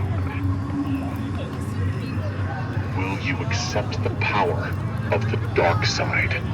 Sure. What's it pay? A wise choice. The only one, really. But it felt good to believe the decision was yours. Yeah? Indeed. The Wookiee. Have you seen him? You call me a Wookiee? Have you seen the Wookiee? Never seen a Wookiee in my life. They are almost as useless as you are, Trooper. We're sorry, sir. They could be in league with the Wookiees, sir. You're out of line, Trooper. And out of time. Sir, just doing our job. No. Silence. Affirmative. So, yeah, it was pretty scary. He's a scary guy. But then after that, walked away and, with my life in hand. And I actually ran into the Mandalorian and Grogu, and the Mandalorian actually told me there was a bounty hunter looking for me. Uh-oh. Yeah. This way. Would you mind taking a photo? Sure. You're on a bounty list. Relax. I didn't take the job. Thank you. I appreciate that. Did. Who was it? Watch your back. Okay. Okay. Thank you. Thanks for the heads up. Bye, little guy. But he said he didn't tell him where I was, so that's good. That was kind of cool of him. That could have ended badly. I know, but I saw Grogu, and he's so cute. I just wanted to hug his little head. I know. I saw that new Hungry Bear sign. It looked amazing. And then I went over to Avengers Campus because I was actually looking for Thor because I had my new camera in hand, and I love Thor over there. And so I was trying to see him. I didn't, but I did see my buddy Christopher, who was there. And then I ran into Black Widow, and I did a little bit of an interview with Black Widow. She's so cute. Thank you. Come on over. Hi. How are you? I'm good. How are you? Very good. What should I call you? Black Widow? Nat? Whatever you want. Nat works. I like Nat. That's cool. I'm Sean. On first name It's basis. good to meet you. Nat and Sean. I like it. It's good to meet you. I have one question for you. What's your question? Who is your favorite Avenger and why? You can't pick yourself because we know you're amazing, but you can't pick yourself. How did you know? That's where I was going to go with it. No, I wasn't. I'll stick with somebody that actually comes and joins us on campus. Okay. Cap is pretty great. He's pretty cool. He's been with me since the beginning. He's so wholesome. He is. He raised dinosaurs. He did the whole thing. That's true. That's a good point. He's pretty old. He doesn't like that I say that about him. He did the whole thing. I mean, he's a great Avenger. Yeah, for sure. I feel like he embodies He does. what an Avenger is. He'd be the captain because he's the captain, right? The team captain and the captain? I feel like he's a good poster child for us at the very least. Very much so, absolutely. A good poster child. Although I do wish all of them would wear black outfits. I mean, you're pulling that off. I wish they would do it with me, but I guess that you wouldn't be Captain America without a red, white, and blue. You have to have red, white, and blue. So, well, that's a good he's answer. trying to convince me to wear one. Yeah, I don't know about that. You can't be stealthy enough. I don't know about that. No. You have to be stealth. I call her Nat. Oh, because you guys are on first name basis. bestie basis. But then this past weekend, Tabitha and I went with a couple of our friends. Why couldn't I say that? Our friends. We'll call them J and K. We went and did the Club 33 Haunted Mansion overlay, which was really cool. So cool. I had my eye on the cup that we showed you, the stretching portrait cup, and my friend had let me know, hey, she's going to be meeting people on Sunday, and we're going for lunch if you want to tag along. And we're like, absolutely. Obviously. So we went and the Court of Angels was all done up, Haunted Mansion. They have a Haunted Mansion mansion there with the the pillars with the Haunted Mansion sign. It's super cool. Yeah, it's really cool. There's a really cute little pet cemetery in there. Inside the lobby of the club, there was a set of hitchhiking ghost busts that were all like pretty big, really, really big busts. And then also really cool effects kind of throughout the club. In there was, you saw it, I never saw it. The books were moving. Yeah, there was like a stack of books, and like every once in a while, one of them would like come out. Like somebody was like when you're going through a bookshelf and you like pull one out to see what it is, and then you put it back in. Like different ones were doing it, and I was like, something's happening. Yeah. But that's where we actually met Sally Slater, and she was lovely. She was. Her outfit was adorable. Her attitude was ghostly, spooky, but also very kind. She was telling us some things about Madame Leota and Constance, and just a really lovely character. I've never met her before, and it was really cool to see her in person. And then she had to take off because she had some duties to perform around the mansion.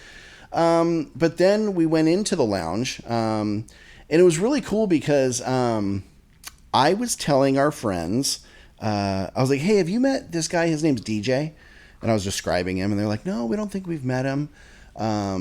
And I was like, oh yeah, he's such a cool guy. He took us to the club for the first time. He took us to 1901 for the first time. Just a super kind guy. And I really, I haven't seen him in a long time, so I hope I run into him at some point. I hope he's doing okay, because it's been a while. He's one of those guys, I met him like 10 years ago. I text him every year on his birthday, and we don't really see him very much just because he's not around very much. And it turns out he moved to Tahoe. But it was crazy because I had just told that story. We sat down in the lounge for lunch, and he was literally sitting next to me. It was so weird. Sean leaned forward to me, and he was like, isn't that DJ's wife? And I turned around and I was like, yeah, it is. Her name's Amy. He was like, woman. I wonder if he's here. And like as he said that, he like glanced over a little bit, and he was literally directly behind me. He was like, oh my God, he's right here. I can touch him right here. So it was cool because I went over and I was like, hey DJ, like, do you remember me? And he's like, of course. He's having some vision problems, so he kind of like looked closer, and I was like, Sean. He goes, Sean McCready, I know, of course I remember you. And just such a wonderful man. And he took us into the club, meeting us that day. He took us into 1901 the first time because Club 33 was under renovation. But just to be kind, like he was like, hey, come over and hang out with us. And we hung out with him for hours. His wife played with Kenzie, like playing that heads up game or whatever it is. And they were just so kind. So it was really cool to be able to see him and then also tell him like, hey, you're part of our family story. Like, we tell stories about you all the time. Yeah. And so that was... Yeah, he comes up in a lot of conversations that we have. Because we've seen him over the years, obviously. Yeah. Like, that wasn't the only time we saw him. We've seen him a number of times. But just, I don't know, he's just one of those people that you'll never forget. He's got amazing stories. He's had a lot to do with like behind the scenes Disney stuff. He had a part in like the jet scene in Soarin' Over California for some reason. He's a magician, so he takes like magic props to different shows, like all kinds of crazy stuff. He's just cool. He's just a cool guy. So it was really cool to see him. But on top of that, the company that we had at our table, our friends, just what a lovely meal, and what a like cool couple hours to spend with such good conversation. We laughed so much. We laughed so hard. So yeah, it was such a delightful time. And I ended up getting a Wagyu burger that was really good. We got our Haunted Mansion drinks, which were tasty. What did you get? I got the steak frites. I asked what she got because I didn't see it. Oh, it was so good. The steak had a green peppercorn sauce. Probably one of the best sauces I've ever had. That steak didn't stand a chance. Yeah, I didn't see it. She ate it so fast. It was so good. But within the lounge, they had some really cool things going on. So there's a portrait of like jazz musicians on a wall, and their ghosts actually come and play the instruments on the wall, which was really cool. There's a really cool like Madame Leota orb. They don't allow video in there, and I probably wouldn't have taken video even if they did, just because I was really enjoying being there. But here's a couple pictures that you can see. Yeah, really good time. But they had also some really cool like merch that you can get. They had these 4 wood carvings of the stretching portraits. And they all had a hidden 33 in them, which was really cool. They had a painting of the bride, which was gorgeous. That was a big centerpiece of the entrance. They have a new lounge fly, some new ears. Tabitha, you got the ears. I did, and I love them. They have Where a are they? removable bow. They're on the wall. They're so cool. Tell me about them. So it's the like new drawings that they've done of the Haunted Mansion characters. And then in the middle, it looks like a doily a little bit. But on one side, it has a bat, and on the other side, it has a little Club 33 like pin, like a enamel pin. Yeah, so... It's got a cat on one ear, Sally Slater on the other, and then on the back side of it, if you flip it over, they're reversible. So it's got the, what do you call it, the TNT man? Nicholas Nitrikoff, I think is his name. Is that his name? And then do we know her name? No. I don't know. Isn't that Constance? I don't know. Constance Hatchaway. Is it? Is it actually? She's the old lady and the bride? Isn't she? I don't know. That's a good I mean, question. it would make sense. Yeah, because she's holding it like when she's sitting on her chair. There's like a she's little holding it. 33 on the gravestone there. It's cute. I Yeah. love them. These I are really couldn't. cute. I told Sean, I was like, I'm getting the ears, and I promise that's all I'll get. Yeah. Yeah. I couldn't leave without them. Yeah, no, they were really cute, and I actually was hoping you would get them because they are really adorable ears. But yeah, it was a good time. They have a hat. There's a pin set. I really wanted that pin set. They were stretching portrait variations, but they were $150 for the 4. Oh my gosh. I couldn't do that. But then they also had some glassware, and it's all for the 55th anniversary of Haunted Mansion. But yeah, it was really good. So yeah, hanging out with our friends was so cool because they're cool people. I mean, they're just cool people. But then being able to see DJ and Amy was amazing. At the table that DJ was at was this girl that I had met on Instagram, and she's like, Sean. I was like, yes, you're Emily. And it was like so cool to see her because I've never met her in person. And then we ended up seeing our friends' sisters. They are sisters, Sarah and Rebecca. They were there too. I haven't seen them in years. I haven't seen them in. I had seen Rebecca. I hadn't seen Sarah. Yeah, we saw Rebecca before the parade one day. Yeah, we yeah, ran yeah. into her. So Sarah, it's been forever. Yeah, it was really cool. It was a good day. I saw a lot of people that I fancy and got to spend some really good time with our friends. But on our last couple trips, we did get to ride on Haunted Mansion.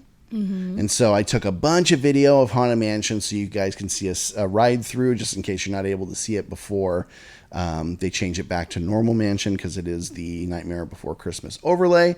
So you can check that out on our YouTube or right. Fortune card dream.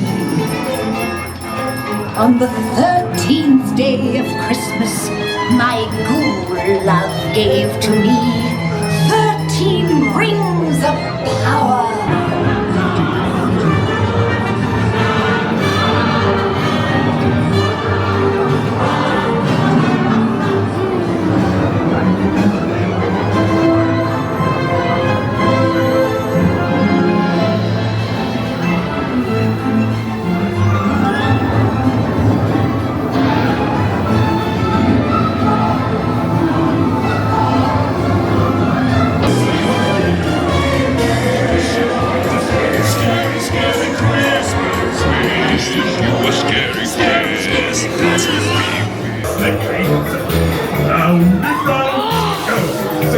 What's your gift?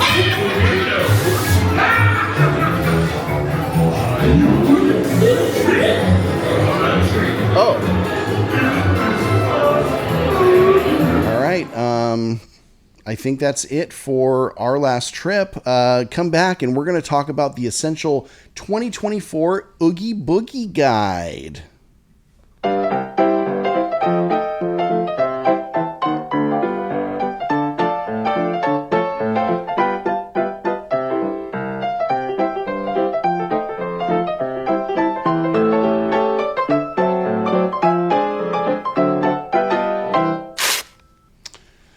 right. So I wanted to just put together a guide that talks about Oogie Boogie Bash, some tips on making the most of it, give you some guidelines on your costume, and just talk about the different things that you can get engaged in at Oogie Boogie. So start off with a few tips. So early entry, you can maximize your time by taking advantage of early entry at Oogie Boogie because you can actually get there at 3 o'clock with your Oogie Boogie Bash ticket.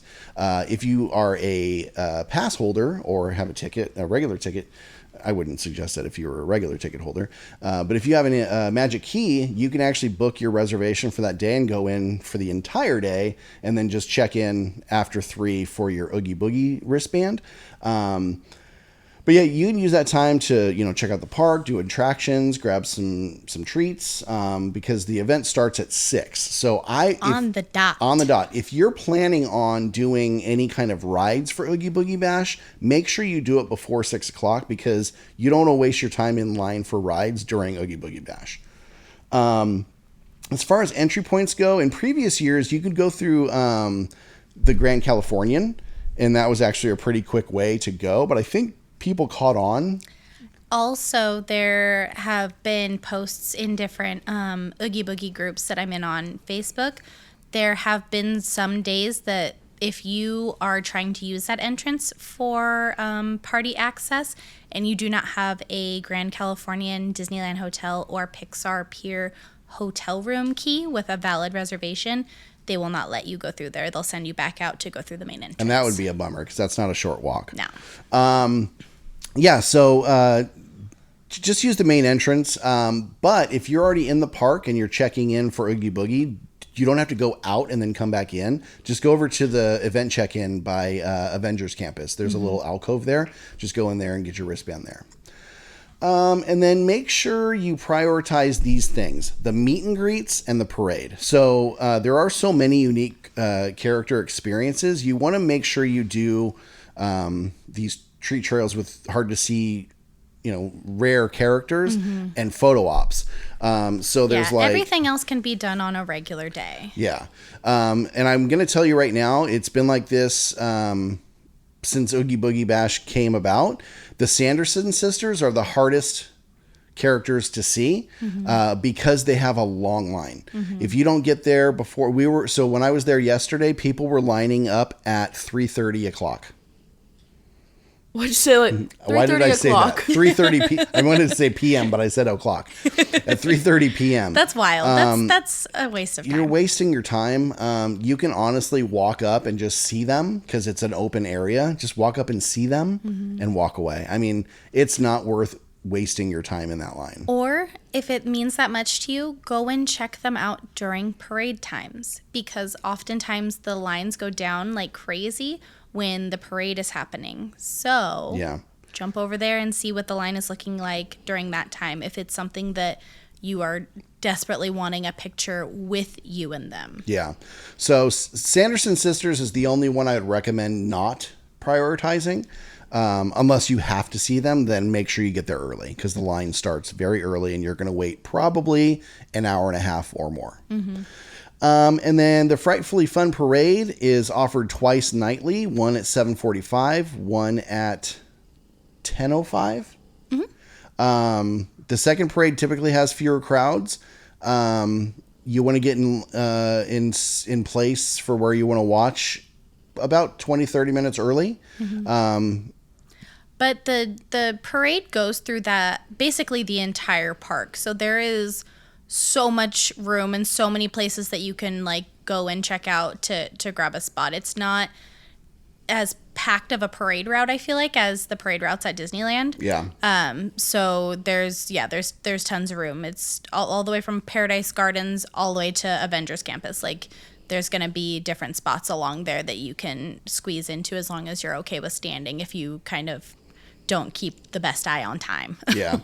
And the Headless Horseman comes out early during those parades, so you don't want to miss that. So just plan accordingly.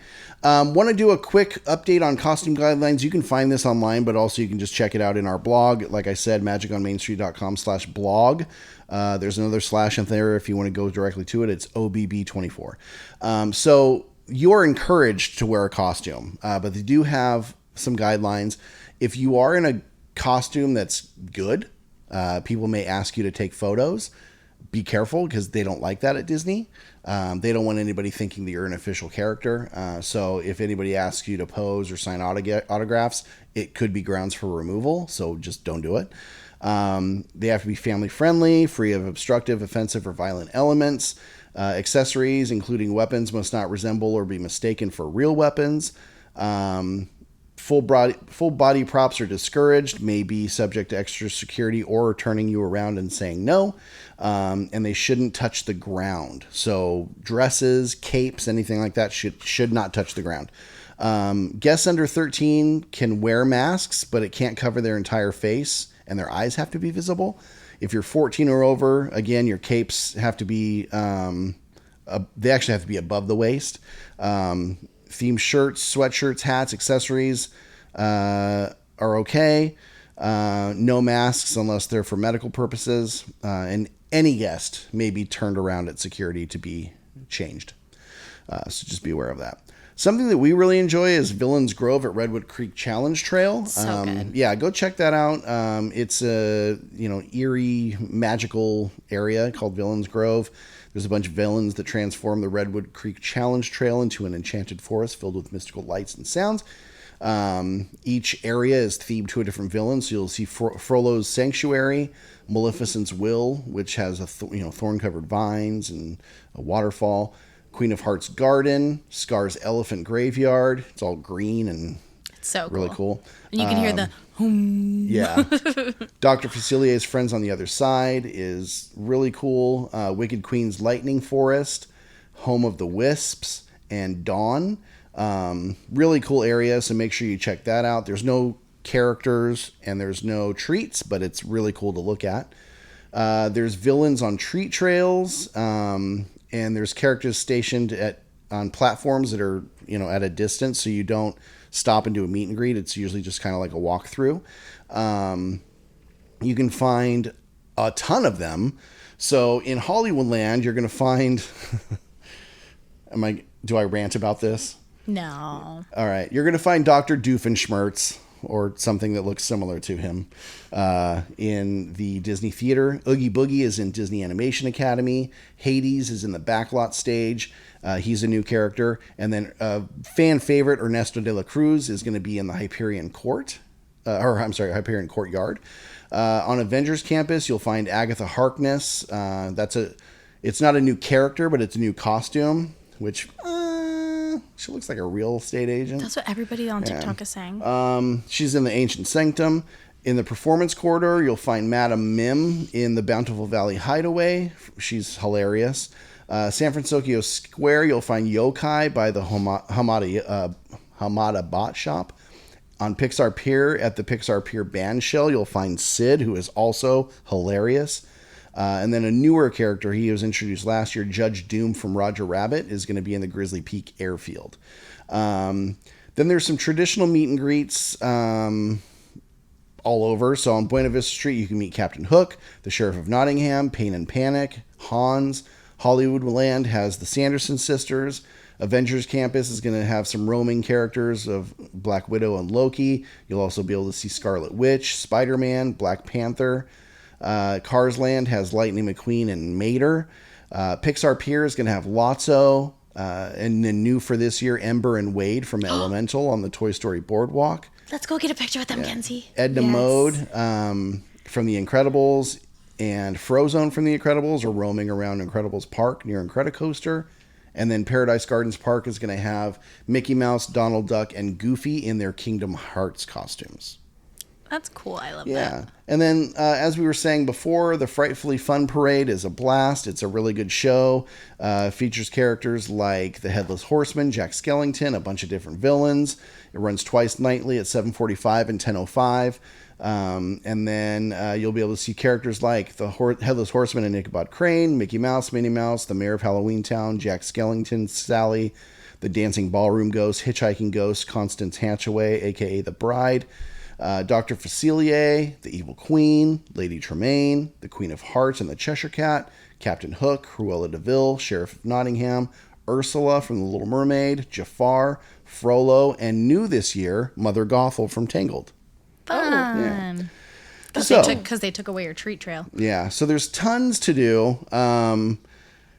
Plan ahead. You can do it all. We have no problem doing everything that we want to do there. No, there's a lot of times where we hit trails like multiple times, and we come home with the most insane amount of candy. This last year, it was 35 pounds of candy we had. One year, we did 50. So I will go on record to say, if you don't get your value out of Oogie Boogie Bash, you didn't plan ahead. I'm being serious. I'm being honest. If you didn't get your worth, then you didn't plan very, very well, because it's very easy to do. Yep. It's very easy to do. And if you have questions, ask up. us. Yeah. You know our emails. You know our Instagram profile. Our DMs are always open. Yep. Ask questions. We're talking to people all day long, every day. So please ask us questions. I would rather you have a good time than have to take to Facebook or social media and say about it. It's not worth the money, because you can do everything that you want to do. We've done it. Trust year me, after if we year. keep going back, knowing how much it costs, it's worth the money. Yeah, we've done it year after year. So I think that's it. That was our guide. Again, if you want to check out this guide so you have something to reference, head over to magiconmainstreet.com/blog. It's the first one up there. If you want to reference it by URL, just add a OBB24 to the end, and you're good to go. It's got a lot of information. Again, magiconmainstreet.com/blog. And we'll be right back with Quote of the Week. It's time for Quote of the Week.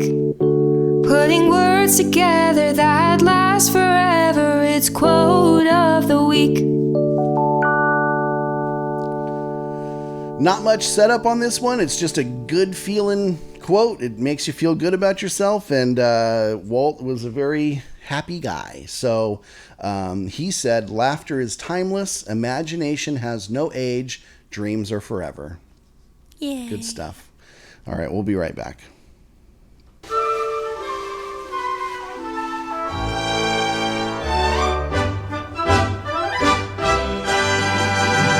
Thank you so much for listening. This was a lot shorter than last week. Thank goodness. Right around 2 hours. Thank you so much. We really appreciate you. If you have any comments, questions, stories you want to share, hidden Mickeys you want to show Kenzie, please email us at friends@magiconmainstreet.com or head over to magiconmainstreet.com, where you can find links to our Instagram, Facebook, YouTube, TikTok. Please subscribe to our YouTube. Even if you're not going to listen to it on YouTube, but you can continue listening here. But please subscribe to our YouTube. It helps us out so much. And if you want, you can literally run it in the background and not even turn it up. Just turn it down and click the like button. That's what I have to do sometimes. That's what when we my do. voice gets on my nerves. Yeah. But anyway, also, again, this show is never free. It costs us money to talk to you every week. And we just bought a bunch of new equipment. So if you'd like to become a Patreon subscriber and have a piece of the show, we'll call it equity. Please head over to patreon.com/magic. Patreon.com/magic on Main Street. Please subscribe, leave a review, help us spread the magic with people that love Disney in your life. It really helps us out. So share our content, subscribe to our stuff. We really appreciate it. On behalf of Tabitha, Kenzie, Scar, Arthur, and myself, thank you so much for listening to the Magic on Main Street podcast. We'll see you real soon. Bye. Bye-bye.